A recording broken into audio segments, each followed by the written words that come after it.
started with Dan Pink's Drive, which it seems as many people start in place for these kinds of discussions, because it's about motivation. And I was really lucky. I spoke at a conference with Dan Pink just recently, and I told him that I talk about him in my speaking events, and he said, well, what do you say? And I told him, and he said, oh, good, I'll give you the updated version.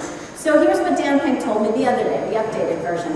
We have 40 years of research.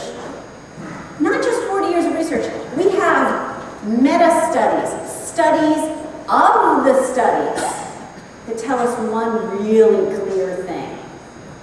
Extrinsic motivators. And when I say extrinsic motivators, I don't mean just the good stuff, the lollipops and the bribes and the rewards and all that. If you do this, you can have that, all those kinds of stuff. I'm also talking about extrinsic controls, like nagging, surveillance, control over what your kids do and when they do it, all that stuff doesn't work for long-term things, especially long-term tasks that require creativity.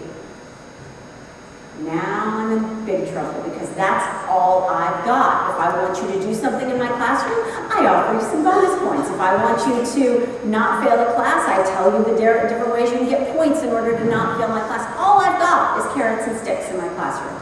That's what schools are made up of, are carrots and sticks. Turns out extrinsic motivators actually do have a very limited use.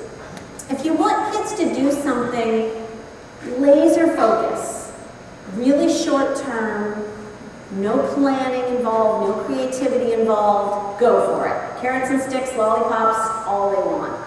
All the dentist, I suppose, will let you give them. But if you want them to do something that requires planning, if you want them to do something that requires self-directed executive function, which is setting a goal and doing things to lead up to that goal, if you want them to do anything that's creative, don't use them because they don't work. And in fact, not only do they not work, they undermine our motivation to do the thing that we're trying to get them to do. So if you want your kid to not want to learn math, pay them for their math grades. It's pretty simple, really. So here's what we do want. We want intrinsic motivation. We want our kids to be motivated to do something just for the thing itself. And no, I am not some insane Pollyanna who thinks, yes, we can get every kid to say, bring me the quadratic formula. I can't wait to get started on that.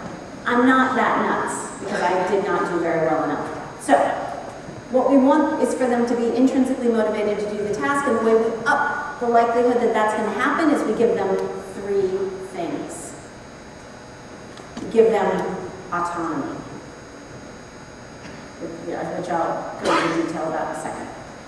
We make them feel competent, which is different from confidence, very different from confidence.